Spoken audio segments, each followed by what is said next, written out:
بارات کے اگلے روز ماموں اور ممانی اپنے بہن بھائیوں کو لے کر رسم کے مطابق کنول کے سسرال ناشتہ لے کر گئے تھے۔ نوجوان بچے گھر میں ہی موجود تھے۔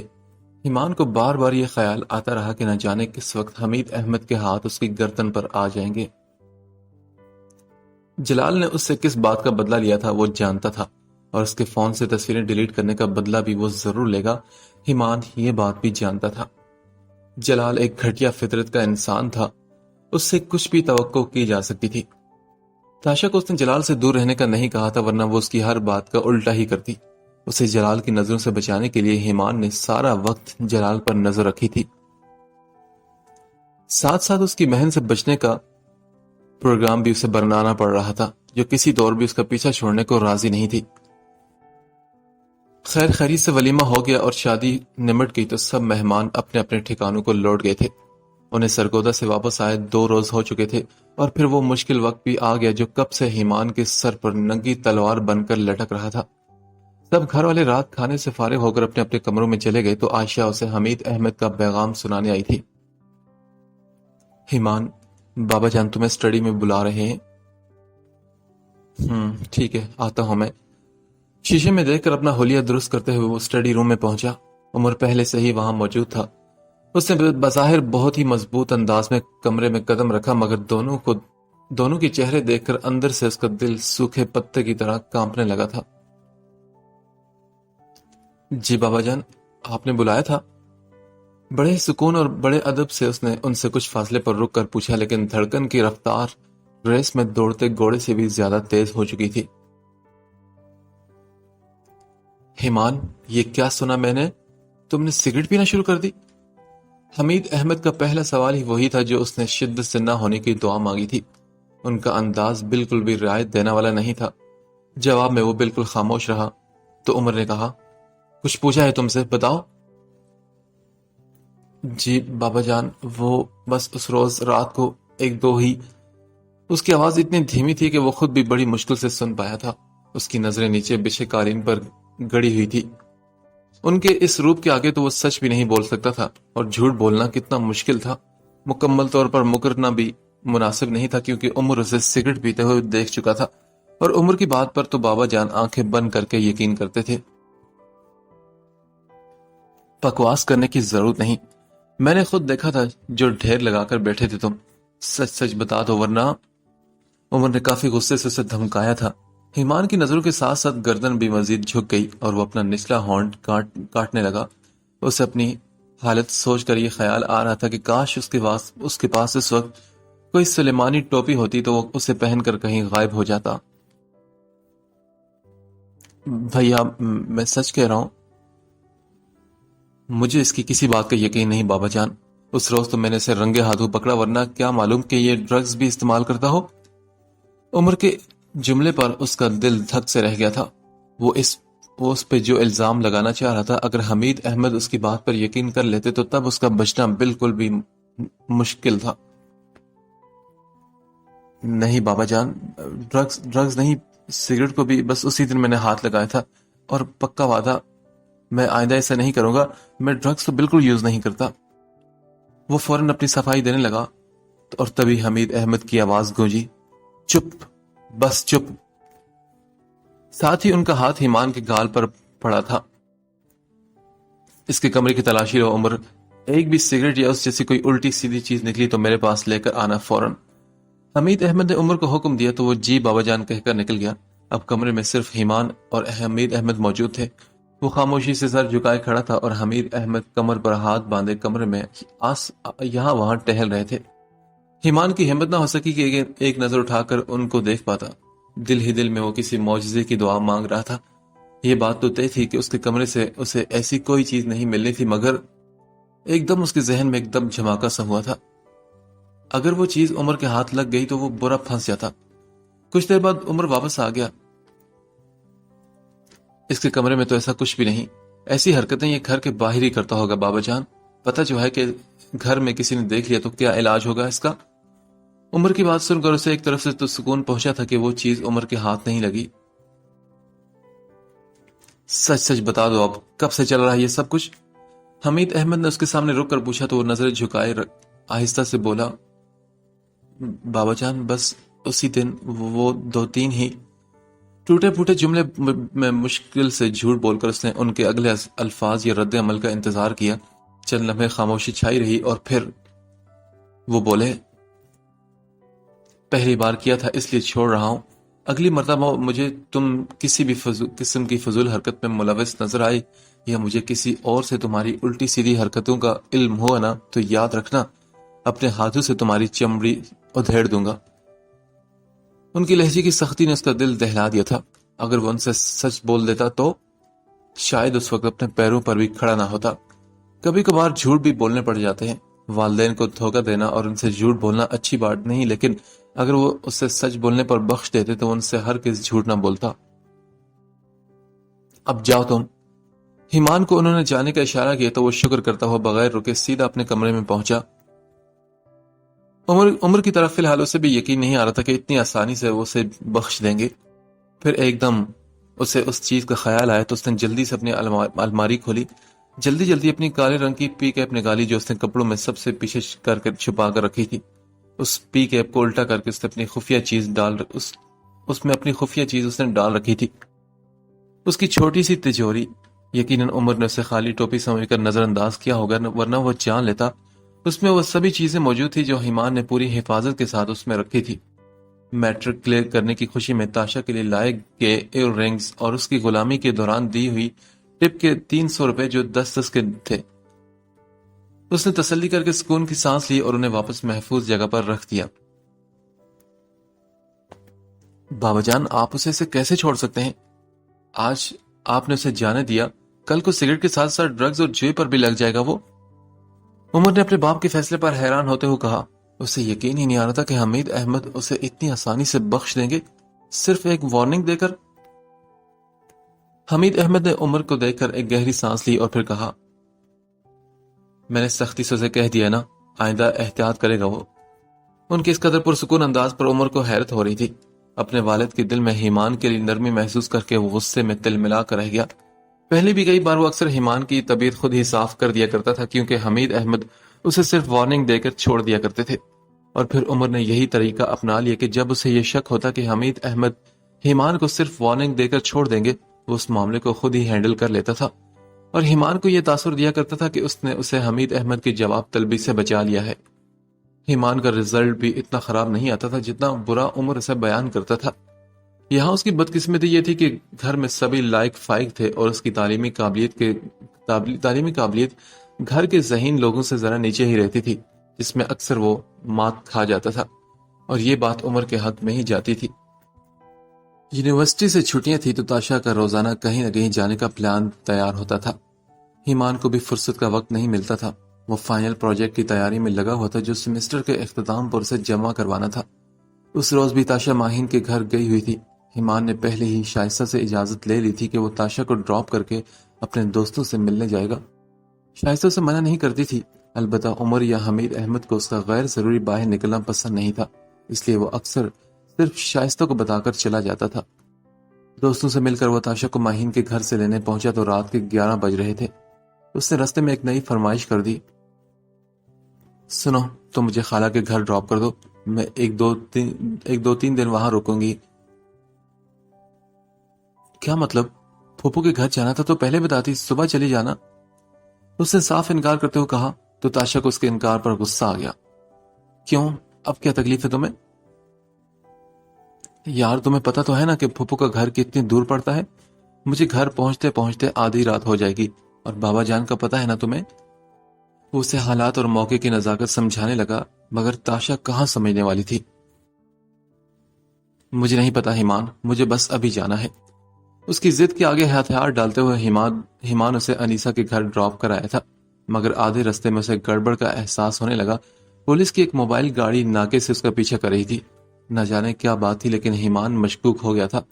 تاشا کو انیسا کے گھر ڈراپ کر کے وہ جو ہی ایک موڑ مڑا، ایک پولیس والے نے گاڑی سے اتر کر اسے روک لیا۔ کہاں کی تیاری ہے شہزادے؟ پولیس والے نے اسے پوچھا تو وہ بولا، کہیں نہیں، میں تو گھر جا رہا ہوں۔ چلو اپنی بائک کے پیپرز دکھاؤ۔ ایک اور پولیس والا اس کے دوسری طرف آ کر کھڑا ہو کر بولا، اس نے بائک کے پیپر نکالنے کی کوشش کی مگر اتفاق کی بات یہ تھی کہ بائک کے پیپر گھر پر رہ گئے تھے۔ اس نے اپنا آئی ڈی کارڈ اور لائسنس دکھایا اور کاغذات کے لیے ان سے سوری کر لی۔ میرے پیپرز تو گھر رہ گئے ہیں۔ اچھا، تو وہ لڑکی کون تھی جس کے ساتھ آدھی رات کو سڑک پر تم رنگ رلیاں منا رہے تھے؟ پہلے والے نے پوچھا تو ایمان کو اس کے الفاظ انتہائی گندے لگے تھے۔ وہ میری کزن ہے۔ اچھا، کزن تھی یا گرل فرینڈ؟ پولیس والا مسکراتے ہوئے پوچھنے لگا تو ایمان کو خطرے کی گھنٹی بجتی محسوس ہوئی۔ ان کے تیور بالکل بھی اچھے نہیں لگ رہے تھے۔ کزن ہے وہ میری سر، آپ کہتے ہیں تو میں اپنے گھر والوں سے آپ کی بات کروا دیتا ہوں۔ ایمان نے جیب سے فون نکالا تو پولیس والے نے اس کا فون والا ہاتھ فوراً پکڑ لیا۔ کام کیا کرتے ہو تم؟ جی میں تو اسٹوڈنٹ ہوں۔ اس نے اپنا موبائل ان کے ہاتھ سے لینے کی کوشش کی تو پولیس والے نے وہ موبائل اپنی جیب میں ڈال لیا۔ کام وغیرہ کرتے نہیں اور موبائل اتنا مہنگا رکھا ہوا ہے، چکر کیا ہے بھائی؟ سر جی کوئی چکر نہیں، یہ مجھے بھائی نے لے کر دیا ہے۔ ایمان نے انہیں سمجھانے کی کوشش کی مگر وہ کسی اور چکر میں تھے۔ اشفاق گاڑی میں ڈالے سے جلدی کر۔ پولیس والے نے دوسرے کو اشارہ کیا اور خود اس کی بائک سے چابی نکال لی، جبکہ اشفاق نامی پولیس والا اسے اپنے ساتھ گھسیٹتے ہوئے موبائل گاڑی میں دھکیلنے لگا۔ لیکن سر آپ مجھے اسے کیسے لے کر جا سکتے ہیں؟ میرا قصور تو بتائیں۔ وہ خود کو ان سے بچانے کی پوری کوشش کرتا رہا مگر کامیاب نہ ہو سکا۔ تو تھانے چل بیٹا، سب کچھ بتائیں گے تجھے، تو پولیس والوں نے اسے اپنے درمیان بٹھاتے ہوئے کہا اور ایک نے اس کی بائک کو سنبھال لیا تھا۔ لیکن سر کسی بے قصور کو گرفتار کرنا قانوناً جرم ہے۔ اس نے اپنا دفاع کرنے کی کوشش کی تو پولیس والوں نے اسے تھپڑ لگایا۔ اوئے چپ کر کے بیٹھ، ابھی زمین سے پورا اگا نہیں اور ہمیں قانون سکھائے گا؟ اس نے بری طرح جھڑک کر اسے خاموش کروا دیا۔ انہیں سمجھانے کی کوشش کرتا رہا کہ وہ غلط فہمی میں کا شکار ہو گئے مگر انہوں نے اسے چھوڑنا ہوتا تو پکڑتے کیوں؟ تھانے لے جا کر انہوں نے انسپیکٹر کے حکم پر اسے حوالات میں بند کر دیا۔ لیکن سر میرا قصور کیا ہے؟ آپ ایسا کیسے کر سکتے ہیں میرے ساتھ؟ جیل کے اندر سے آواز لگا کر اس نے پوچھا تو سامنے ٹہلتا ہوا حوالدار اس کے قریب آیا۔ اوئے شور مت کر، بڑے صاحب کو غصہ آ گیا نا تو ڈرائنگ روم کی سیر کروا دیں گے۔ ہاں تو بڑے صاحب کو بولو نا مجھے جانے دے، میں شریف گھر کا لڑکا ہوں۔ اس نے منت کرنے کی کوشش کی تو وہ چونک کر رکا اور پھر اس کے بالکل قریب آ کر اسے اوپر سے نیچے تک دیکھا۔ یہاں سبھی شریف آتے ہیں اور پھر جاتے ہوئے کوئی شریف نہیں رہتا۔ ہنستے ہوئے وہ اس وقت ایمان کو انتہائی شفاق قسم کا شخص لگا تھا۔ اسے رہ رہ کر عمر اور حمید احمد کا خیال آ رہا تھا۔ اگر انہیں پتہ چل گیا کہ وہ تھانے میں ہے تو اس کا کیا حال کریں گے؟ پولیس والوں نے اس سے بائک کے ساتھ ساتھ اس کی گھڑی، موبائل، والیٹ اور اس میں موجود پیسے اور اس کی جیب میں موجود سارا سامان نکلوا کر اپنے پاس رکھ لیا۔ اب وہ کسی کو کال بھی نہیں کر سکتا تھا۔ اچھا سنیں، کیا میں اپنے گھر ایک کال کر سکتا ہوں؟ اس نے اجازت طلب نظروں سے حوالدار کو دیکھا تو وہ سنی انسنی کرتا چپ چاپ ٹہلنے لگا تو ایمان بھی حوالات کے فرش پر بیٹھ گیا۔ اب جو ہونا تھا وہ تو ہو چکا تھا۔ اگلی صبح ہوئی تو وہ تھانے دار کے سامنے پیش ہوا۔ تھانے دار کے ہاتھ میں اس کا والیٹ تھا جس میں سے وہ پیسے نکال چکا تھا۔ سنو، اپنے گھر سے کسی بڑے کو بلاؤ، آج مکا کر ہی لیتے ہیں۔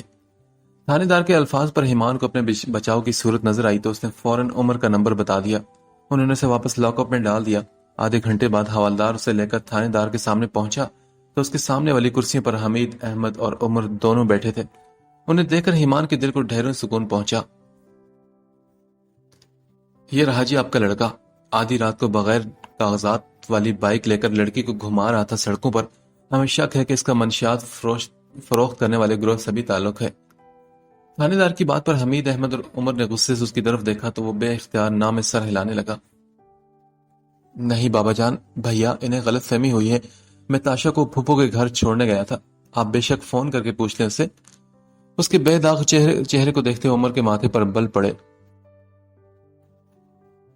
بائک کے پیپرز میں گھر سے منگوا لیتا ہوں لیکن اس پر صرف چالان کٹتا ہے، لاک اپ میں ڈالنا کہاں کا قانون ہے؟ حمید احمد نے تھانے دار سے پوچھا تو وہ جیسے غصے میں آ گیا۔ دیکھیں سر، ہمیں قانون مت سکھائیں، آپ لوگ شریف لوگ لگتے ہیں اس لیے میں چھوڑ رہا ہوں، ورنہ آپ تو جانتے ہیں نا کہ پولیس اگر کسی پر ہاتھ ڈالے تو پھر اس کا کیا حشر کرتی ہے۔ تھانے دار نے انہیں اپنے روب سے ڈرانے کی کوشش کی تو عمر نے پوچھا، اچھا چھوڑیں، آپ یہ بتائیں کہ کیا چاہتے ہیں آپ؟ عمر کی بات پر تھانے دار کچھ ڈھیلا پڑا اور پھر اپنے دو ساتھیوں کو آنکھوں ہی آنکھوں میں کوئی اشارہ کر دے ان سے بولا، دیکھیں جی، ایک تو بغیر پیپرز کے بائک چلانا اور ساتھ میں ایک لڑکی، سنسان سڑک اور آدھی رات کا وقت، ہر چیز ایک طرف اشارہ کرتی ہے کہ یہ لڑکا ضرور کسی غیر قانونی کام میں ملوث ہے۔ لیکن اگر آپ چاہتے ہیں کہ اس کے خلاف کوئی کیس نہ بنے تو کچھ لے دے کر معاملہ حل ہو سکتا ہے۔ تھانے دار نے یہ کہا تو عمر نے کچھ سوچتے ہوئے کرسی کی پشت سے ٹیک لگائی اور پھر ایک نظر پورے تھانے کو دیکھتے ہوئے اس نے اپنے فون میں سے ایک نمبر ڈائل کیا۔ چند سیکنڈ بعد کال اٹھا لی گئی۔ ہیلو، السلام علیکم عباد، یار ایک کام پڑ گیا تم سے۔ تھانے کا نام اور لوکیشن بتا کر عمر نے ایس ایچ او عباد اعظم، جو عمر کا دوست تھا، اسے کال کر کے ساری بات بتا دی اور پھر فون تھانے دار کی طرف بڑھا دیا، جو اس نے ناسمجھی سے دیکھتے ہوئے پکڑا، مگر دوسری جانب موجود ایس ایچ او کی آواز سنتے ہی سیلوٹ کرتے ہوئے وہ انتہائی تابیداری سے جی جی کرنے لگا۔ فون بند ہوا تو اس نے عمر کو واپس پکڑا دیا۔ سر جی، پولیس والے بھی تو انسان ہی ہوتے ہیں نا، اور غلط فہمی تو ہو جاتی ہے، میں سوری کر رہا ہوں آپ لوگوں سے۔ تھانے دار نے معذرت کرتے ہوئے عمر اور حمید احمد سے کہا اور ہیمان کو چھوڑنے کا اشارہ کیا۔ جاتے ہوئے ہیمان نے اپنا موبائل فون اور گھڑی کے ساتھ ساتھ بائک کی چابی، pen, I D card, licence وغیرہ تو لے لیا، مگر پیسے وہ اس کے والٹ سے پہلے ہی نکالے جا چکے تھے۔ وہ تھے بھی کتنے، صرف 500 روپے۔ رستے میں مکمل خاموشی رہی، کوئی کچھ بھی نہیں بولا، مگر گھر پہنچ کر عمر اپنے غصے پر قابو نہ رکھ سکا۔ یہ دن بھی دکھانے تھے تم نے ہمیں؟ جانتے ہو پورے خاندان میں آج تک کوئی کسی جرم کے الزام میں تھانے نہیں گیا۔ آدھی رات کو آوارہ گردی کرنے کی کیا ضرورت تھی؟ اس لیے منع کرتا تھا کہ گھر سے باہر نہ نکلو، مگر تمہیں سمجھ کب آتی ہے؟ عمر کے ساتھ حمید احمد بھی اس پر غصہ اتارنے لگے تو وہ خاموشی سے سر جھکائے سنتا رہا۔ شائستہ اور نفیسہ بیگم بھی آ گئی اور عائشہ بھی کمرے سے نکل آئی تھی۔ ایمان ساری رات گھر سے باہر تھا تو ان کا پریشان ہونا لازم تھا۔ اسے دیکھ کر وہ فوراً آگے بڑھی۔ میرا بیٹا آ گیا؟ کہاں تھے تم ساری رات؟ میں کتنا پریشان تھی، اور تمہارا فون بھی بند تھا۔ انہوں نے نان سٹاپ سوالات شروع کر دیے تھے۔ جی پوچھیں، اس سے کہاں تھا؟ جیل میں تھا آپ کا لاڈلا۔ کیوں اجازت دیتی ہیں آپ اسے آدھی رات کو گھر سے باہر رہنے کی؟ دیکھ لیں کیا گل کھلایا اس نے اب۔ عمر نے نفرت سے ایمان کو دیکھتے ہوئے کہا۔ وہ اپنی جگہ شرمندہ ہو گیا تھا۔ بھیا مجھے کیا پتا تھا کہ پولیس والے مجھے پکڑ لیں گے، اور میں نے تو کوئی قصور بھی نہیں۔ وہ خواہ وہاں مجھے پکڑ کر لے گئے، پیسوں کے چکر میں تھے وہ۔ بس چپ ہو جاؤ، اگر عباد میرا دوست نہ ہوتا تو انہوں نے اتنی آسانی سے چھوڑنا نہیں تھا۔ بہت نرمی کر لی تمہارے ساتھ، اب تمہاری لگامیں کھینچ کر رکھنے کا وقت آ چکا ہے۔ ابھی اتنا کنٹرول کرتے ہیں تو یہ حال ہے، اگر تمہیں چھوٹ دے دیں تو تم کہیں مول دکھانے کے لائق نہیں چھوڑو گے ہمیں۔ عمر سے تانے دینے لگا اور حمید احمد خاموشی سے گھورتے رہے۔ وہ چپ چاپ ساری بات سنتا رہا۔ شائستہ اسے اپنے ساتھ کمرے میں لے آئی اور اسے پیار کرتے ہوئے اس کی بلائیں لی تھی۔ پریشان ہی کر دیا تم نے ہمیں، آئندہ اتنی رات کو گھر سے باہر مت رہنا میرے بچے، اللہ نے بڑا کرم کیا ہے۔ نفیسہ بیگم بھی اسے پیار کرتے ہوئے بولی تھی۔ مجھے بھوک لگ رہی ہے، میں نے رات سے کھانا نہیں کھایا۔ اس نے مسکین سا منہ بنا کر کہا تو شائستہ بیگم اس کے لیے کھانا لینے کے لیے چلی گئی۔ پولیس والے نے کچھ کہا تو نہیں نا؟ کسی خیال کے تحت نفیسہ نے اسے پوچھا تو اس نے نام میں سر ہلایا۔ ان کے چہرے پر تسلی آئی۔ اس واقعے کے بعد ایمان پر مزید پابندی لگی تھی اور حمید احمد اور عمر اس سے اکھڑے اکھڑے رہنے لگے تھے۔ اچھا بھلا وہ حمید احمد کا غصہ ٹھنڈا کر چکا تھا، مگر شاید اس کی قسمت میں ان کا پیار لکھا ہی نہیں تھا۔ ایک مہینے بعد شگفتہ اپنے نئے گھر میں شفٹ ہو گئی تھی۔ سب سے پہلے انہوں نے سبھی کو قرآن خوانی کے لیے اپنے نئے گھر میں بلایا تھا۔ اپنے گھر کی خواتین کو ایمان چھوڑنے گیا تھا۔ اس کا ارادہ انہیں چھوڑ کر واپس جانے کا تھا، مگر شگفتہ نے بہت ہی اصرار کر کے اسے اندر بلا ہی لیا تھا۔ وہ شگفتہ کے پیچھے چلتا ہوا لاؤنج سے گزر کر کمروں کی طرف بڑھ گیا۔ جلال گھر پر نہیں تھا اور عرصہ اس وقت خواتین کے ساتھ لاؤنج میں بیٹھی تھی۔ تھوڑی دیر بعد شگفتہ نے اس کے لیے کمرے میں چائے بھجوا دی اور ساتھ میں سموسے اور بسکٹ وغیرہ بھی۔ وہ کمرے میں اکیلا ہی بیٹھا چائے پی رہا تھا اور ساتھ ساتھ اپنا فون استعمال کر رہا تھا۔ ایک ہاتھ میں بسکٹ اور دوسرے ہاتھ میں فون پکڑے وہ سب کے واٹس ایپ سٹیٹس دیکھ رہا تھا جب اچانک عرصہ اندر داخل ہوئی۔ ایمان نے بس ایک نظر اسے دیکھا اور پھر دروازے کو۔ اس نے باہر جانے کے لیے پر تولے، ہاتھ میں پکڑا بسکٹ ایک بار ہی منہ میں ٹھونسا اور اٹھ کھڑا ہوا۔ اس کا ارادہ جان کر عرصہ دروازے میں کھڑی ہوگی۔ ایمان نے دوسرا قدم اٹھاتے اٹھاتے روک لیا۔ کیسے ہو تم ایمان؟ وہ اس کی بے رخی کو مکمل نظر انداز کرتے ہوئے بڑے پیار سے بولی۔ تم یہاں کیوں آئی ہو؟ ہاں؟ نہ چاہتے ہوئے بھی ایمان کا لہجہ سخت ہو گیا تھا۔ کبھی تم اس سے پیار سے بات بھی کر لیا کرو، ہر وقت تم غصے میں رہتے ہو، ویسے اس طرح تم اور بھی اچھے اور کیوٹ لگتے ہو۔ وہ مسکرا کر معصومیت سے آنکھیں جھپکا کر کہہ رہی تھی، مسئلہ بات کرنے کا نہیں عرصہ، تمہاری سوچ کا ہے۔ ذرا سا ہنس کر تم سے بات کر لوں تو تمہاری نیت خراب ہونے لگتی ہے۔ ایمان کی اس قدر صاف بات پر عرصہ نے بالکل بھی برا منہ نہیں بنایا تھا۔ ہاں تو اس میں غلط کیا ہے؟ ہاں تو اس میں غلط ہی کیا ہے؟ پیار کرنے والوں کو تو ایک دوسرے کی باہوں میں ہی سکون ملتا ہے نا؟ وہ ڈٹھائی سے بولی۔ تو اس نے کہا، پیار کرنے والے ایک دوسرے سے برابر کی محبت کرتے ہیں، ایسا نہیں ہوتا کہ ایک سے زبردستی محبت کروائی جائے۔ unwanted love is a torture۔ اس نے مٹھیاں بیچ کر کہا تو وہ بولی، ایمان پیار تو پیار ہوتا ہے نا، اور وانٹڈ کیا اور انوانٹڈ کیا؟ کبھی سنا ہے کہ کسی کو محبت کی چاہ نہ ہو؟ ہر انسان کی خواہش ہوتی ہے چاہے جانے کی۔ تم خوش قسمت ہو کے بغیر خواہش کے ہی چاہنے والی مل گئی تمہیں، اور تم ہو کے خواہ نخرے دکھا رہے ہو۔ عرصہ نے مصنوعی خفگی کے تحت ذرا سا منہ بنا کر کہا، یار عجیب لڑکی ہو تم، جب میں کہہ رہا ہوں کہ میرا پیچھا چھوڑ دو تو سمجھ کیوں نہیں آتی تمہیں میری بات کی؟ وہ ایک دم غرا کر بولا، محبت کرنے والے مر جاتے ہیں ایمان، مگر محبت کرنا چھوڑ نہیں سکتے۔ عرصہ ایک ادا سے مسکراتے ہوئے قدم قدم چلتی اس کے سامنے آ کر رکی۔ جسے تم محبت کہہ رہی ہو نا، وہ صرف تمہاری ضد ہے اور کچھ نہیں، اور میں تم سے آخری بار کہہ رہا ہوں عرصہ، میرا خیال اپنے دل سے نکال دو، ورنہ پھر نتیجے کی ذمہ دار تم خود ہوگی۔ اسے وارننگ دیتا وہ جلدی سے اس کے برابر سے نکل کر باہر نکل گیا۔ کچن سے شگفتہ نے اور لاؤنج میں تقریباً سبھی نے ہی اسے جاتے ہوئے دیکھ لیا تھا۔ عرصہ وہیں کھڑی آنکھوں میں امڑتے آنسو اندر اتاری تھی۔ وہ کتنے آرام سے اس کا دل توڑ جاتا تھا، کتنا بے حس تھا وہ، اس کی بے لوث محبت کو سمجھتا ہی نہیں تھا۔ سب کے چلے جانے کے بعد شائستہ نے اسے فون کیا۔ کہاں ہو بیٹا؟ جی امی میں باہر ہوں، کچھ کام آ گیا تھا، آپ فری ہو جائیں تو مجھے بتا دیجیے گا، میں لینے آ جاؤں گا۔ اچھا ٹھیک ہے بیٹا، مگر ادھر ادھر کہیں نہیں چلے جانا، تمہارے بابا تم سے پھر ناراض ہوں گے۔ ان سے بات کر کے ایمان نے فون بند کر دیا اور باقی کا وقت اس نے کار میں بیٹھے ہی گزارا، جو اس نے شگفتہ کے گھر سے کچھ دور ہی روکی ہوئی تھی۔ ایک طرف عرصہ کی اتنی محبت کے باوجود وہ اس کی طرف مائل نہیں ہو رہا تھا، اور دوسری طرف وہ تاشا کے دل کا مکین جاننے کے باوجود بھی اس کی خواہش سے خود کو دست بردار نہیں کر پا رہا تھا۔ اس کے ساتھ دوستی نما دشمنی یا دشمنی نما دوستی نبھاتے نبھاتے وہ کب اس راہ پر چل پڑا وہ خود بھی نہیں جانتا تھا۔ بچپن سے لے کر اب تک تاشا نے ہمیشہ اس پر اپنی دھونس جمائی تھی، باقی سب سے وہ اپنے لاڈ اٹھواتی تھی اور اس پر حکم چلاتی تھی۔ اس کے نزدیک گھر میں سب سے کم اہمیت رکھنے والا شخص ایمان تھا، کیونکہ اس نے ہمیشہ حمید احمد اور عمر کو اس پر روب ڈالتے اور حکم چلاتے دیکھا تھا۔ وہ کبھی ان سے اس طرح فرمائش نہیں کرتا تھا جیسے تاشا کرتی تھی۔ اسے اپنے گھر بھر کی لاڈلی ہونے کا بہت ہی غرور تھا، کیونکہ اس پر کسی قسم کی کوئی روک ٹوک نہیں تھی، لیکن ایمان نے بہت سے کام بابا جان کی مرضی کے خلاف جا کر بھی اس کے لیے کیے تھے، اور تب اسے یہی لگتا تھا کہ وہ سب اس نے بعد میں تاشا کو بلیک میل کر کے اپنے کام نکلوانے کے لیے کیے تھے، لیکن اب ان میں محبت کا احساس بھی اسے نظر آ رہا تھا۔ جب وہ دونوں کالج میں پڑھتے تھے تو ایک بار تاشا کی ایک کلاس فیلو نے اپنی birth day party night club میں دی تھی، اور تاشا کو وہاں ضرور جانا تھا،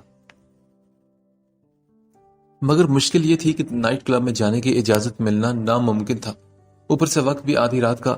لیکن اس نے تاشا کی خاطر وہ رسک بھی لے لیا تھا، بدلے میں یہ وعدہ کر کے کہ جب اسے کہیں جانا ہوگا تو وہ بھی اس کی اسی طرح مدد کرے گی۔ سب کچھ ٹھیک جا رہا تھا، لیکن ایک گڑبڑ یہ ہوگی کہ تاشا کو ٹیرس کے راستے کمرے میں پہنچا کر جب اس کی چڑھنے کی باری آئی تو عمر نے اسے دیکھ لیا۔ سچ بتا کر وہ ساری بات تاشا پر ڈال سکتا تھا اور تاشا کو زیادہ سے زیادہ ڈانٹ ہی پڑتی، لیکن منہ بند رکھنے پر عمر نے اس پر آدھی رات کو آوارہ گردی کا الزام لگا کر بہت بری طرح پیٹا تھا، اور پھر اس کے بعد سے دن کی روشنی میں بھی اس کے ہر کام پر پوری نظر رکھی جانے لگی تھی۔ اس کی آزادی سے کہیں بھی آنے جانے پر مکمل پابندی لگی تھی۔ اتنی مشکلیں بھی وہ تاشا کے لیے برداشت کر گیا تھا۔ تاشا جیسی شہزادی کے ساتھ وہ اس کا غلام بن کر رہتا تھا، کیونکہ وہ ہر وقت اسے اپنے ساتھ رکھنا چاہتا تھا۔ اس نے تاشا کے آس پاس کسی دوسرے کی قربت ختم کر دی تھی، وہ ہر چھوٹے چھوٹے کام کے لیے اس کی عادی ہو گئی تھی۔ ایک بار تاشا کے بارے میں اس کے کلاس فیلو لڑکے نے ایک بہت گھٹیا بات کی اور ایمان اس سے بری طرح لڑ پڑا تھا۔ اس بات کا تانا اسے آج تک دیا جاتا تھا۔ کالج سے کمپلین گھر چلی گئی تھی۔ اس لڑکے کو اس نے اتنا مارا تھا کہ اس کا سر پھاڑ دیا تھا۔ وہ لڑکا کتنے ہی دن ہاسپٹلائز رہا، اسے خود بھی کافی چوٹیں آئی تھی، اور ان میں اضافہ عمر اور حمید احمد کی پٹائی نے بھی کر دیا تھا۔ لڑائی کی اصل وجہ اس نے چھپا لی تھی۔ جب وہ سامنے آتا تاشا اسے افسوس سے دیکھتی اور کہتی کہ مامو جان نے کتنی بار منع کیا ہے تمہیں لڑنے جھگڑنے سے، مگر تم تو اپنی حرکتوں سے باز نہیں آتے نا۔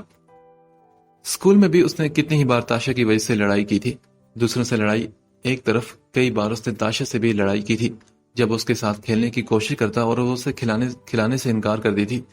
ایمان اس کے کھلونے لے کر بھاگ جاتا یا اس کا کھیل خراب کر دیتا، اور پھر تاشا حمید احمد کو شکایت لگا دی تھی۔ بچپن کی سادگی میں وہ یہی سمجھتا رہا کہ اسے تاشا پر اپنے ساتھ نہ کھلانے کا غصہ ہے، مگر اس کے نظر انداز کرنے پر چڑ جاتا تھا۔ یہ چڑ اسے کیوں ہوتی تھی اس بات سے وہ خود بھی انجان تھا، مگر اب جب کہ چیزیں بدلنے لگی تھی تو وہ مزید ذہنی ٹینشن کا شکار ہو رہا تھا۔ وہ کسی کو پسند بھی کر سکتی تھی، اور عمر ہی کیوں، اس نے اگر عمر کا نام لے لیا تو اس کے دل کا کیا ہوگا؟ اس سے آگے وہ سوچنا نہیں چاہتا تھا۔ یہ وہ جنگ تھی جس میں وہ بلا مقابلہ ہی ہار چکا تھا۔ عمر اور تاشا دونوں ہی حمید احمد کے لاڈلے تھے، ایک نے بھی اس کے دل پر پیر رکھ دیا تھا، وہ اسے ٹوٹ کر بکھرنے سے روک نہیں پائے گا۔ اس الجھن سے جان چھڑانے کے لیے اس نے میوزک پلیئر آن کر لیا تھا۔ کنول کی شادی کی دعوتیں شروع ہوئی تو ایک ایک کر کے اس نے سب کے گھر چکر لگایا تھا۔ ایمان نے پوری کوشش کی تھی کہ وہ عرصہ کے سامنے بالکل نہ آئے۔ تاشا کو عمر کی طرف پیار بھری نگاہوں سے دیکھنا بھی اس سے دیکھا نہیں جاتا تھا، اس لیے وہ تاشا سے بھی پورا فاصلہ رکھنے کی کوشش کر رہا تھا۔ شاید فیوچر میں دل کے ٹوٹنے کے خوف سے وہ ابھی سے خود کو مضبوط کرنا چاہ رہا تھا۔ ایک ہفتے تک کنول راولپنڈی میں دعوتیں انجوائے کرتی رہی اور پھر دعوتوں کا سلسلہ نمٹا کر اپنے شوہر کے ساتھ واپس سرگودا چلی گئی۔ ایمان اس دوران کام کا بہانہ کر کے زیادہ تر گھر سے باہر یا اپنے کمرے میں ہی رہتا تھا۔ شگفتہ اور انیسہ بیگم کے ہاں بھی دعوت پر وہ نہیں گیا تھا۔ تمام چھٹیاں اس کی مصروفیت میں گزری اور پھر ان کا فائنل سیمسٹر شروع ہو گیا۔ کلاسز بھی شروع ہو چکی تھی اور ساتھ ساتھ فائنل پروجیکٹ کی تیاری بھی چل رہی تھی۔ ایمان اور تاشا دونوں ہی پہلے سے زیادہ بزی ہو چکے تھے۔ اسی دوران ایک دن شگفتہ خالہ اپنے خاندان کے ساتھ پھر سے ان کے گھر پر آ گئی۔ سپٹمبر کے اختتام پر عرصہ کی سالگرہ تھی اور وہ اس کی انویٹیشن دینے آئی تھی۔ ایمان سب سے سلام دعا کر کے اپنے کمرے میں چلا گیا۔ شگفتہ کچھ دیر شائستہ بیگم سے باتیں کرتی رہی اور پھر چائے پی کر چلی گئی۔ انہیں ابھی باقی جگہوں پر بھی یہ انویٹیشن تقسیم کرنے تھے۔ اس کا رزلٹ کچھ دن بعد آ چکا تھا۔ اس بار اس کی محنت رنگ لائی تھی اور وہ بہت خوش تھا۔ اسے پوری امید تھی کہ اب حمید احمد اس کے اچھے رزلٹ سے بہت زیادہ خوش ہوں گے۔ اپنی مارک شیٹ لے کر وہ ان کے پاس گیا۔ وہ پہلے سے ہی ایک پیپر ہاتھ میں پکڑے اسے دیکھ رہے تھے جو کہ یقیناً تاشا کا رزلٹ تھا۔ ان کی خوشی کا اندازہ ایمان نے ان کے چہرے پر پھیلی مسکراہٹ سے لگایا۔ وہ تاشا سے پوچھ رہے تھے، ہاں تو میری گڑیا نے تحفے میں کیا لینا ہے پھر؟ ان کے پوچھنے پر تاشا نے بہت ہی نخرے سے کہا، سوچ کر بتاؤں گی۔ اس کی معصومانہ انداز پر وہ ہلکا سا ہنسے اور پھر ایک ڈبہ نکال کر اسے تھمایا۔ وہ خوشی سے گفٹ ریپر کھولنے لگی۔ ایمان نے موڈ اچھا دیکھ کر اپنی مارک شیٹ ان کے سامنے کی جس پر انہوں نے ایک سرسری سی نگاہ ڈالی۔ بابا جان، لاسٹ ٹائم سب سے کم گریڈ والا سبجیکٹ میں نے اس بار امپروومنٹ میں بہت ہی اچھے نمبروں سے کلیئر کیا ہے، یہ دیکھیے ذرا۔ اپنی جانب سے ایمان نے انہیں اپنی محنت کا ثبوت دکھانے کی کوشش کی تھی۔ انہوں نے بغیر کسی بات کے مارک شیٹ واپس اس کے ہاتھ میں دے دی تو ایمان کے دل کو دھکا سا لگا۔ تاشا کے 93% نمبروں سے سیمسٹر کلیئر کرنا ان کے لیے بہت فخر اور خوشی کی بات تھی، جبکہ ایمان کا 80% رزلٹ اس کے آگے کیا حیثیت رکھتا تھا۔ اگر تم پہلی اٹیمپٹ میں کلیئر کرتے تو خوشی ہوتی، امپروومنٹ میں تو کلیئر ہو ہی جاتا ہے، اور 80% نمبر لے کر تو عام ذہن والا بندہ بھی پاس ہو جاتا ہے۔ تم نے کون سا تیر مار لیا؟ عمر نے یہ کہا اور عمر کا انداز صاف مذاق اڑاتا ہو اسے محسوس ہوا تھا۔ اس کی ساری خوشی ایک دم ہی جھاگ کی طرح بیٹھ گئی تھی۔ کہنا آسان تھا مگر وہ جانتا تھا کہ اس نے کتنا وقت لگا کر وہ سبجیکٹ کلیئر کیا تھا۔ اس کا دل بھی نہیں چاہتا تھا مگر صرف بابا جان کی نظروں میں اپنے آپ کو منوانے کے لیے اس نے اتنی محنت کی تھی۔ اس نے ایشل سے ٹیوشن لی، اسٹڈیز کو اتنا وقت دیا کہ تاکہ حمید احمد کو پتا چلے کہ ان کا چھوٹا بیٹا نکما اور لاپرواہ بالکل نہیں، لیکن ان کا ریئیکشن دیکھ کر اسے محسوس ہوا کہ انہیں اس کی اچھی کارکردگی سے کوئی سروکار نہیں۔ جیل والے واقعے سے لے کر وہ شاید اب تک اس سے ناراض تھے۔ وہ خاموشی سے وہاں سے اٹھ کر آیا۔ شائستہ بیگم کو اس کے چہرے کی اداسی نظر آ گئی تھی۔ وہ اس کے پیچھے گئی تو وہ اپنے کمرے میں بیڈ پر اوندا لیٹا ہوا تھا۔ رزلٹ شیٹ ابھی تک اس کے ہاتھ میں ہی تھی۔ شائستہ بیگم اس کے قریب جا کر بیٹھ گئی۔ ایمان، مجھے بہت اچھا لگا کہ تم نے اس بار کلیئر کر لیا. انشاءاللہ تمہارا فائنل بھی اس سے اچھا ہوگا. انہوں نے اسے تسلی دینے کی کوشش کی تو وہ فوراً بول اٹھا. امی ایک بات تو بتائیں, کیا میں آپ لوگوں کی سگی اولاد ہوں نا؟ اس کے اچانک سوال پر شائستہ بیگم چونکی. تاشا اپنے کمرے میں جاتی جاتی ایمان کی آواز سن کر رکی تھی. ایمان کے کمرے کا دروازہ پورا بند نہیں تھا اور ہلکی ہلکی آواز باہر آ رہی تھی. وہ چھپ کر اس کی اب باتیں سننے لگی. کیوں, اس میں کوئی شک ہے کیا؟ تم تینوں ہی ہماری سگی اولاد ہو, شائستہ بیگم نے کہا تو وہ بولا. امی تو پھر بابا جان میرے ساتھ ایسا سلوک کیوں کرتے ہیں؟ اس کے لہجے میں اداسی ہی اداسی تھی. کوئی گلہ یا کوئی شکوہ تھا جسے وہ چاہ کر بھی بتا نہیں پاتا تھا. ایسا کچھ نہیں ایمان, وہ بس شروع سے ہی تھوڑے سے سنجیدہ اور خشک مزاج طبیعت کے مالک ہیں. شائستہ بیگم نے اسے بہلانے کی ناکام کوشش کی تو اس نے نام میں سر ہلاتے ہوئے کہا. نہیں امی, میں نہیں مانتا. آپ کو ان کے بیہیویئر کی صفائی دینے کی ضرورت نہیں, اور میں کوئی بچہ یا بیوقوف نہیں, سب محسوس کر سکتا ہوں. اگر میں آپ کی بات مان بھی لوں تو بھیا کے ساتھ ان کے دوستانہ رویے کی آپ کیا وضاحت دیں گی؟ ایمان کے لفظوں کے ساتھ ساتھ اس کی آنکھیں بھی سوال کر رہی تھی. ایمان بیٹا, ایسی کوئی بات نہیں. تم ابھی چھوٹے ہونا تو انہیں تمہاری فکر رہتی ہے, اس لیے تم پر تھوڑی سختی کرتے ہیں, ورنہ ماں باپ اپنی ساری اولاد سے ایک جتنا ہی پیار کرتے ہیں. نہیں امی, ماں باپ ساری اولاد کو ایک جیسا نہیں رکھتے. کسی سے زیادہ پیار کرتے ہیں اور کسی سے کم. جیسے بابا جان عمر بھیا سے بہت پیار کرتے ہیں اور مجھے بالکل پسند نہیں کرتے. شاید میں ان کی مرضی کے بغیر ہی پیدا ہو گیا تھا. آخری جملہ اس نے خود کلامی کے انداز میں کہا تو شائستہ بیگم سنتے ہی اسے ایک تھپڑ لگا کر بولی. بے شرم, ماں باپ کے بارے میں ایسی باتیں کرتے ہو؟ اوہ سوری امی, بس فلو میں یہ بات نکل گئی. سمجھ آنے پر وہ ایک دم شرمندہ ہو کر انہیں دیکھنے لگا, پھر ان کے ماتھے پر بل دیکھ کر لاڈ سے ان کی گود میں سر رکھ کر لیٹ گیا. ایمان, وہ تمہارے بابا ہیں, وہ تمہاری بہتری ہی چاہتے ہیں نا, جو بھی کرتے ہیں تمہارے بھلے کے لیے کرتے ہیں. شائستہ بیگم نے اسے پھر سے سمجھانے کی کوشش کی تو وہ بولا. لیکن امی کیا ہو جاتا اگر میری تھوڑی سی تعریف کر دیتے؟ میں نے کون سا پیسے مانگ لیے تھے ان سے؟ اتنی محنت کی, اتنا وقت اور اتنا دماغ لگایا کہ بابا جان دیکھ کر خوش ہوں گے, لیکن انہیں تو کوئی خاص خوشی نہیں ہوئی. اور اگر میں فیل ہو جاتا تو 2 گھنٹے انہوں نے مجھے ہاتھوں اور جوتے سے سمجھانے میں لگا دینے تھے. اگر اچھے رزلٹ سے انہیں فرق نہیں پڑا تو برے رزلٹ سے بھی فرق نہیں پڑنا چاہیے. ایمان کہے تو صحیح رہا تھا. اچھے رزلٹ پر کوئی شاباشی نہیں ملتی, لیکن برے رزلٹ پر اس کی اچھی خاصی دھلائی ہو جاتی تھی.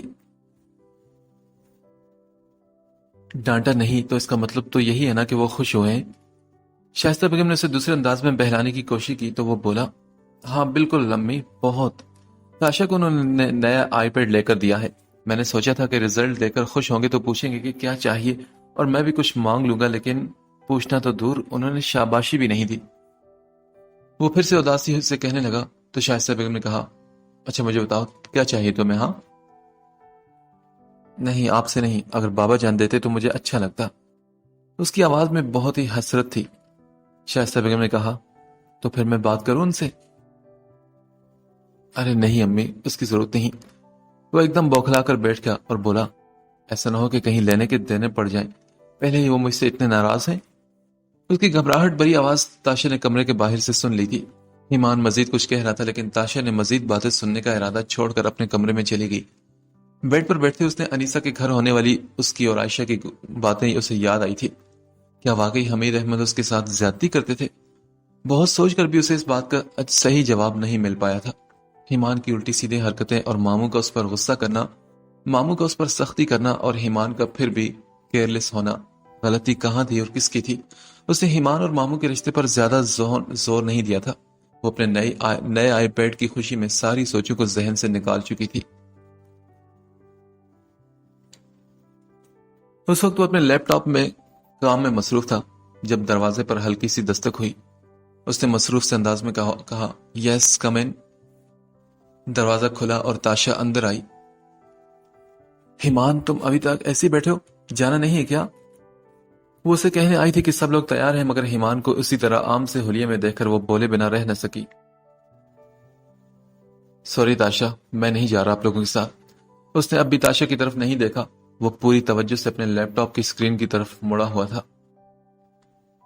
کیوں نہیں جا رہے تم؟ وہ سینے پر ہاتھ باندھ کر اس کے پاس آ کر رکی۔ بس میرا موڈ نہیں نا یار۔ اچھا، اور تمہارا موڈ کیوں نہیں ہے؟ تاشا نے اسے تیکھے سے انداز میں دیکھ کر پوچھا۔ تاشا پلیز تنگ مت کرو یار، کہا نا نہیں جانا میں نے۔ کیوں نہیں جانا؟ چلو اٹھو جلدی تیار ہو جاؤ، ہم سب لوگ تیار ہیں۔ وہ جیسے اس کی کسی بات کا اثر لے ہی نہیں رہی تھی۔ ہاں تو جاؤ پھر، میرا سر کیوں کھا رہی تم؟ تاشا کو اس کا لہجہ بہت ہی عجیب سا لگا۔ ایمان اٹھو، میں کہہ رہی ہوں تمہیں۔ وہ اسے کچھ دیر کھڑی دیکھتی رہی، مگر ایمان نہ اٹھا تو پھر وہ پیر پٹک کر واپس چلی گئی۔ لاؤنج میں سب لوگ تیار بیٹھے تھے۔ اسے اکیلے اترتے دیکھ کر حمید احمد نے پوچھا، ایمان کہاں ہے؟ جی ماموں، وہ اپنے کمرے میں ہے۔ کمرے میں؟ وہاں کیا کر رہا ہے وہ؟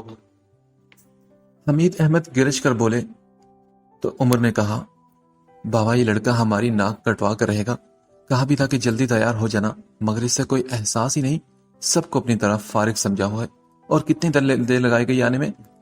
عمر حسب معمول موقع سے فائدہ اٹھاتے ہوئے اس کے بارے میں بری باتیں کر چکا تھا۔ پھر آخر میں اس نے تاشا سے پوچھا تو تاشا نے کہا، وہ نہیں جا رہا۔ کیا مطلب نہیں جا رہا؟ حمید احمد کو بھی غصہ آ گیا تھا۔ پتہ نہیں ماموں، وجہ نہیں بتائی، بس نخرے سے کہہ رہا تھا کہ میں نہیں جا رہا۔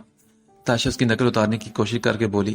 نفیسہ بیگم نے اسے گھورا تو وہ انہیں تو کیا ہوا لے ریئیکشن دینے لگی۔ شائستہ بیگم نے بھی اپنے شوہر کی طرف دیکھنا چاہا کہ وہ کس موڈ میں تھے۔ وہ شائستہ یا کسی اور سے کہنے کے بجائے خود ہی اوپر چلے گئے۔ دروازہ کھلتے ہی ایمان کو انہوں نے لیپ ٹاپ گود میں رکھے اس میں پوری طرح سے گم پایا۔ انہیں ایک دم سے اس پر غصہ آیا تھا۔ عمر ٹھیک کہتا تھا کہ اس لڑکے میں کوئی احساس ذمہ داری ہے ہی نہیں۔ سب لوگ نیچے تیار بیٹھے تھے اور وہ ابھی تک ویسے ہی تھا۔ ایمان نے دروازہ کھلنے کی آواز پر گردن موڑ کر اس طرف دیکھا۔ اسے لگا کہ تاشا ہی واپس آئی ہوگی، مگر بابا جان کو غصے میں دیکھ کر اس کے ہوش اڑ گئے۔ اس نے ایک دم سے لیپ ٹاپ سائڈ پر رکھ دیا اور اٹھ کھڑا ہوا۔ بابا جان آپ؟ یہ کیا تماشا لگا رکھا ہے تم نے؟ تمہیں معلوم نہیں کہ آج ہم نے شگفتہ کی طرف جانا ہے؟ وہ انتہائی غصے میں بولے تو اس نے کہا، جی بابا مجھے پتا ہے۔ 2 منٹ میں نیچے آ جاؤ۔ وہ حکم دے کر دروازہ زور سے بند کر کے چلے گئے۔ ہیما نے بے اختیار ایک گہری سانس لی۔ اس کا دل بالکل نہیں چاہ رہا تھا، مگر اب وہ بابا جان کو انکار نہیں کر سکتا تھا۔ اس نے بے دلی سے سفید رنگ کا شلوار سوٹ نکال کر پہن لیا۔ بائیں کلائی میں اس نے کالے ڈائل والی گھڑی پہنی جو اسے عائشہ نے تحفے میں دی تھی۔ پیروں میں مردانہ سینڈل شوز پہن کر اس نے بالوں میں جلدی انگلیاں جلا کر انہیں سنوارنے کی کوشش کی اور منہ پر پانی کی چھینٹیں مار کر وہ تولیے سے چہرہ تھپتھپا کر باہر آ گیا۔ اس کے چہرے پر بلا کی سنجیدگی تھی۔ اس نے بابا جان کی طرف دیکھے بغیر ہی چلیں کہا اور پورچ کی طرف بڑھ گیا۔ ایک گاڑی میں ڈرائیونگ سیٹ پر عمر بیٹھا تھا۔ تاشا کے لیے عمر نے فرنٹ سیٹ کا دروازہ کھولا تو وہ دل ہی دل میں شرماتے ہوئے مزے سے بیٹھ گئی۔ فرنٹ سیٹ پر بیٹھ کر اس نے گردن موڑ کر عمر کو دیکھا جو اگنیشن میں چابی لگا رہا تھا۔ وہ اس وقت گرے 3 پیس پہنے ہوئے تھا۔ دائیں کلائی میں سلور گھڑی پہنے وہ بہت ہی ڈیشنگ اور ڈیسنٹ لگ رہا تھا۔ تاشا نے اسی کا گفٹ میں دیا ہوا جھلملاتا ہوا میرون گلیٹر والا ٹراؤزر اور اسی جیسی گھٹنوں سے ذرا اوپر آتی شرٹ پہن رکھی تھی۔ کپڑوں کے ساتھ نازک سی میچنگ جیولری اور سموکی آئی میک اپ میں وہ بالوں کی فرینچ ناٹ بنائے بہت ہی پیاری لگ رہی تھی۔ عمر نے اسے دیکھ کر ہلکا سا لوکنگ بیوٹیفل کہا تھا۔ وہ جھیم کر مسکرا دی۔ دوسری کار کی چابی حمید احمد نے ایمان کو تھما دی تھی۔ وہ ڈرائیونگ سیٹ پر بیٹھ گیا۔ اس کے ساتھ ہی فرنٹ سیٹ پر حمید احمد بیٹھے تھے اور پیچھے والی سیٹ پر شائستہ بیگم تھی۔ باقی خواتین عمر کی گاڑی میں تھی اور تحائف بھی انہوں نے اسی میں رکھ لیے تھے۔ شگفتہ کے گھر پہنچ کر کار سے اترتے ہی انہیں محسوس ہو گیا تھا کہ تقریب میں کافی لوگ آئے ہوئے ہیں۔ جاننے والوں کے علاوہ انوار خالو کے کچھ کاروباری دوست بھی شامل تھے۔ یہ پارٹی انہوں نے گھر کے لان میں ہی رکھی تھی۔ ساری لیڈیز بار بار اتر کر اندر کی طرف چلی گئی تو عمر نے ایمان کو کار سے تحفے نکال کر پکڑا دیے۔ احتیاط سے انہیں اندر لے کر جاؤ اور امی سے پوچھ لو کہ کہاں رکھنے ہیں۔ اسے حکم دے کر وہ حمید احمد کے ساتھ لان میں سٹنگ ارینجمنٹ کی طرف چلا گیا۔ ایمان وہ سارے ڈبے اٹھائے اندر کی طرف بڑھ گیا تھا۔ عرصہ سب سے گلے مل رہی تھی اور اپنی برتھ ڈے کی مبارکباد وصول کر رہی تھی۔ عائشہ سے گلے ملتے ہوئے اس کی نظر سامنے سے آتے ایمان پر پڑی۔ وہ عائشہ سے مل کر فوراً اس کے سامنے آئی۔ ہیلو ایمان، کیسے ہو؟ اس وقت وہ اسے سفید شلوار سوٹ پہنے سادہ سے حلیے میں بھی بہت ہی ڈیشنگ لگ رہا تھا۔ ایمان نے ڈبے اٹھا رکھے تھے ورنہ شاید وہ اس کے گلے ہی لگ جاتی۔ ٹھیک ہوں، happy birthday to you, اس نے لٹ مار والے انداز میں کہا اور شائستہ کی طرف بڑھ گیا۔ نہ جانے کیوں عرصہ کو دیکھ کر اس کا موڈ خراب ہونے لگتا تھا۔ عرصہ اس کی وجہ سے خوب دل لگا کر تیار ہوئی تھی، مگر ایمان نے ایک نظر بھی اس پر ڈالنے گوارا نہ کی۔ عرصہ کو اس کا انداز بہت ہی برا لگا تھا، مگر مہمانوں کی موجودگی میں وہ کنٹرول کر گئی تھی خود پر۔ ایمان نے سارے گفٹس ماں کے حوالے کر کے ان سے پوچھا، امی بتائیں یہ کہاں رکھنے ہیں؟ لاؤ ادھر رکھو۔ انہوں نے اس کے ہاتھ سے وہ ڈبے لے کر عرصہ کو دیے۔ یہ لو، یہ تمہارے گفٹس، ایک ہماری طرف سے اور یہ دوسرا والا نفیسہ اور تاشا کی طرف سے۔ انہوں نے اسے گفٹس پکڑوائے تو وہ ان کا شکریہ ادا کر کے وہ سارے ڈبے رکھنے اندر گئی۔ ایمان باہر نکل گیا جہاں عمر اور حمید احمد بیٹھے تھے۔ وہ ان کے ساتھ ہی کرسی گھسیٹ کر بیٹھ گیا تھا۔ حمید احمد اور عمر آپس میں باتیں کر رہے تھے جبکہ ایمان خاموش ہی بیٹھا تھا۔ نہ ہی انہوں نے اس سے بات کی اور نہ ایمان نے ان سے کوئی بات کی۔ وہ بالکل وہاں یوں بیٹھا تھا جیسے انہیں نظر ہی نہ آ رہا ہو۔ عرصہ کمرے میں تحفے رکھ کر باہر آئی تو ایمان وہاں موجود نہیں تھا۔ اسے دل ہی دل میں بہت غصہ آیا۔ اسے دکھانے کے لیے عرصہ نے پوری طرح تیاری کی تھی آج، اور اس نے ایک نظر بھی اس پر ڈالنا گوارا نہیں کی تھی۔ وہ دل ہی دل میں سوچ کر بولی، کوئی بات نہیں، آخر کب تک بچو گے مجھ سے۔ کچھ دیر بعد کیک لان میں رکھے سینٹر ٹیبل پر پہنچا دیا گیا اور عرصہ دیگر لیڈیز کے ساتھ باہر آ گئی۔ اس کی نظریں پورے لان سے ہوتے ہوئے ایمان پر جا ٹھہری۔ وہ کرسی کی پشت سے ٹیک لگائے، بازو لمبا کیے، اپنے ہی دھیان میں ٹیبل پر رکھے ڈیکوریشن والے پھول کو قلم کی طرح پکڑے اس کی شاخ سے ٹیبل پر نہ جانے کون کون سے نقش و نگار بنانے میں مصروف تھا۔ وہ اس انداز میں بیٹھا ارد گرد سے بالکل لا تعلق نظر آ رہا تھا۔ کیک کاٹنے کے وقت سب لوگ اٹھ کر ٹیبل کے گرد فاصلے پر کھڑے ہو گئے، مگر ایمان وہیں بیٹھا رہا۔ عرصہ نے زبردستی کی مسکراہٹ سجا کر موم بتی بجھا دی اور پھر ہنستے ہوئے مسکراتے ہوئے کیک کاٹا۔ وہ باری باری سب پر نگاہیں ڈال رہی تھی اور اس نگاہ کا مقصد چپکے سے ایمان کو بھی دیکھنا تھا، جسے کوئی سروکار ہی نہیں تھا اس پارٹی سے۔ عرصہ نے بہت ہی شدت سے محسوس کیا تھا کہ وہ یہاں آ کر خوش نہیں تھا۔ اس کے چہرے سے صاف نظر آ رہا تھا جیسے وہ یہاں پر زبردستی لایا گیا ہو۔ اس نے کیک کاٹا اور پھر باری باری شگفتہ، انوار اور جلال کو کھلایا۔ ایمان کو دیکھ کر اس کے دل میں خواہش ابھری کہ اگلا ٹکڑا وہ اسے کھلاتی، مگر اس سے کافی فاصلے پر تھا۔ اس نے ایمان کو کھلانے کے بجائے اپنے پاس کھڑی عائشہ کو وہ کیک کا ٹکڑا کھلا دیا۔ تھوڑی دیر میں بقیہ کیک کے حصے کر کے سب کو بانٹ دیا گیا۔ ایمان کے آگے پلیٹ پہنچی تو اس نے ایک ساتھ ہی پورا ٹکڑا منہ میں ڈال لیا۔ وہ کیک کافی اچھا تھا۔ اب وہ پارٹی میں آ ہی گیا تھا تو کیک سے کیا ناراضگی رکھتا۔ عرصہ اس کا یہ انداز دے کر ہلکا سا مسکرائی۔ کچھ لوگ عرصہ کو پہلے ہی گفٹ دے چکے تھے اور کچھ اب دے رہے تھے۔ وہ مسکرا کر سب سے تحفے اور مبارکباد وصول کرتی جا رہی تھی۔ تھوڑی دیر بعد عمر اور حمید احمد اپنے کاموں میں مصروف ہوئے تو وہ بھی خالی ٹیبل چھوڑ کر اٹھ گیا اور ایک کیاری کے پاس جا کر اس میں لگی چھوٹی چھوٹی بجلی کی لائٹوں کو دیکھنے لگا۔ عرصہ بھی موقع پا کر اس کے پاس آ گئی۔ وہ اس وقت وہاں اکیلا کھڑا تھا۔ ایمان، ویسے بڑے افسوس کی بات ہے کہ تم میرے لیے کوئی گفٹ نہیں لائے۔ وہ اس سے ناراضگی سے کہہ رہی تھی جیسے ان دونوں میں بہت ہی زیادہ گہری دوستی ہو۔ کیوں، امی نے نہیں دی کیا تمہیں؟ اس کا اشارہ ان ڈبوں کی طرف تھا جو آتے ساتھ ہی وہ اندر دے کر آیا تھا۔ ہاں دیے تو ہیں، مگر وہ تو سب کی طرف سے ہے نا۔ تمہاری طرف سے تو اسپیشل ہونا چاہیے تھا جو صرف اور صرف تمہاری طرف سے میرے لیے ہو۔ کیوں الگ سے کیوں دیتا؟ تم میری بہن ہو یا منگیتر جو تمہیں الگ سے میں گفٹ دیتا؟ اس نے ایک ہی جملے میں اسے یہ یاد کروایا تھا کہ اس کے لیے کوئی خاص اہمیت نہیں رکھتی۔ عرصہ کو اس کی بات بہت بری لگی۔ وہ اس وقت اتنی پیاری لگ رہی تھی کہ ہر کوئی اس کی طرف دیکھ رہا تھا، مگر ایمان کے تو مزاج ہی نہیں مل رہے تھے۔ کیا معلوم ایمان کے صبح تک ہمارے درمیان کوئی تعلق قائم ہو ہی جائے۔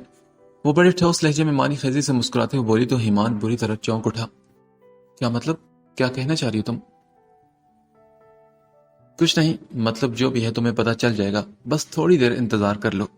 اسے شدید الجھن میں چھوڑ کر وہ مسکراتے ہوئے آگے بڑھ گئی تو ایمان پریشان ہو گیا تھا۔ عرصہ کے الفاظ اور انداز عام نہیں تھے۔ اس نے وہیں بیٹھے نگاہ دوڑائی تو حمید احمد انوار خالد سے باتیں کرتے ہوئے نظر آئے۔ وہ ہلکا سا مسکرا رہے تھے اور ایمان کے دماغ میں آندیاں چل رہی تھی، کہیں بڑوں نے کوئی بات طے تو نہیں کر لی۔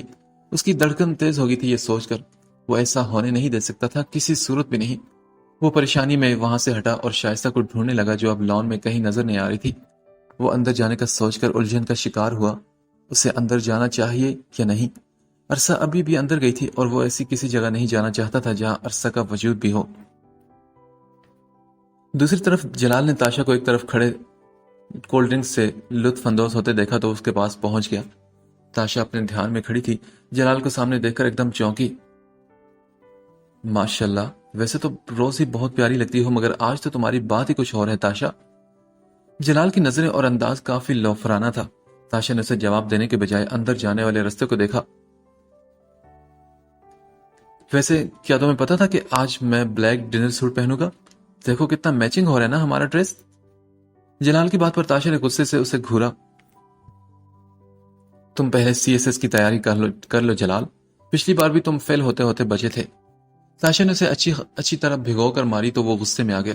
اس کے چہرے کا رنگ ایک دم سرخ ہوا تھا، مگر اس نے بولنے سے گریز کیا۔ اس کی صورت اور حالت دیکھ کر تاشا مسکراہٹ اس کی طرف اچھالتی ہوئی اس کے برابر سے نکل کر آگے بڑھ گئی تو اس کی پشت کو گھورنے لگا۔ تاشا کا ارادہ اندر جانے کا تھا، مگر ایمان کو دیکھ کر رک گئی، جو لان کے کنارے ایک کیاری کے پاس کھڑا یہاں وہاں چکر کاٹ رہا تھا۔ اس کے چہرے پر بہت گہری سنجیدگی تھی اور وہ پریشان لگ رہا تھا۔ تاشا اس کے پاس آ کر رک کر بولی، تمہارے موڈ کو کیا ہوا؟ تم برتھ ڈے پارٹی میں آئے، کسی کے کل پر نہیں آئے جو اتنی فضول صورت بنائی ہو تم نے؟ ایسا لگ رہا ہے کہ تمہیں یہاں پر زبردستی لایا گیا ہے۔ ہاں تو اور کیا، زبردستی ہی تو لایا گیا ہوں، میں کون سا آ رہا تھا خوشی سے۔ اس کا موڈ پہلے ہی عرصہ کی باتوں کی وجہ سے ڈسٹرب تھا، اوپر سے تاشا کے طنز۔ ایمان تمہیں مسئلہ کیا ہے؟ ہاں، یہ تمہاری خالہ کا گھر ہے اور برتھ ڈے پارٹی تمہاری فرسٹ کزن کی ہے، تم پھر بھی کیوں نہیں آ رہے تھے؟ تاشا کے پوچھنے پر ایمان نے اسے کوئی جواب نہ دیا تو وہ اس کے کان کے قریب ہو کر بولی، کیا عرصہ کی وجہ سے؟ ضرور کوئی چکر چل رہا ہے تم دونوں کے بیچ، ہے نا؟ تاشا، فضول کے انداز سے مت لگاؤ تم۔ ایمان نے برہمی سے اسے گھر کا تو وہ اس کی گھوری کا اثر نہ لیتے ہوئے بولی، ہاں تو پھر بتاؤ نا اصل بات کیا ہے؟ یار کیا تم تھوڑی دیر کے لیے خاموش نہیں رہ سکتی؟ ایمان جو پہلے سے ہی پریشان تھا عرصہ کی باتوں پر، تاشا کے سوال پر سوال کرنے سے مزید اسے الجھن ہوئی تھی۔ ہاں تو بتا دو نا کیا مسئلہ ہے، میں کب سے نوٹ کر رہی ہوں کہ تم دونوں کے بیچ ضرور کوئی معاملہ ہے۔ تاشا اس کی جان چھوڑنے والی بالکل نہیں تھی۔ ایمان نے کہا، یہ ہمارا پرسنل میٹر ہے، اس لیے تم دور رہو اس سے۔ مگر پھر کچھ سوچ کر وہ بولا، تاشا کیا تم میرا کام کرو گی؟ ہاں بولو۔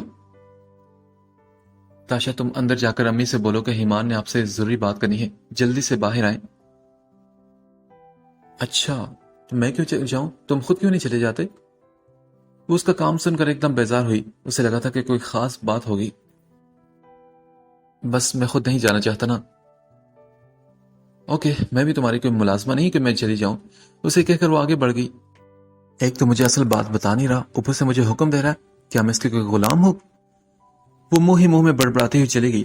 ایمان نے اسے جاتے ہوئے دیکھ کر منہ بنایا۔ اسے بے چینی لگی ہوئی تھی کہ کہیں آج خالہ، خالو، اس کے بابا جان اور امی سے عرصہ اور اس کے رشتے کی بات ہی نہ کر ڈالیں۔ بابا جان تو اسے پوچھتے بھی نہیں اور وہ عرصے سے شادی نہیں کرنا چاہتا تھا۔ جلال نے دور سے ایمان اور تاشا کو دیکھا۔ حسد اور جلن کا احساس اس کے پورے وجود میں دوڑنے لگا۔ اس دن والے واقعے کا بدلہ وہ ایمان سے ضرور لے گا، اس نے دل ہی دل میں یہ بات سوچ لی تھی۔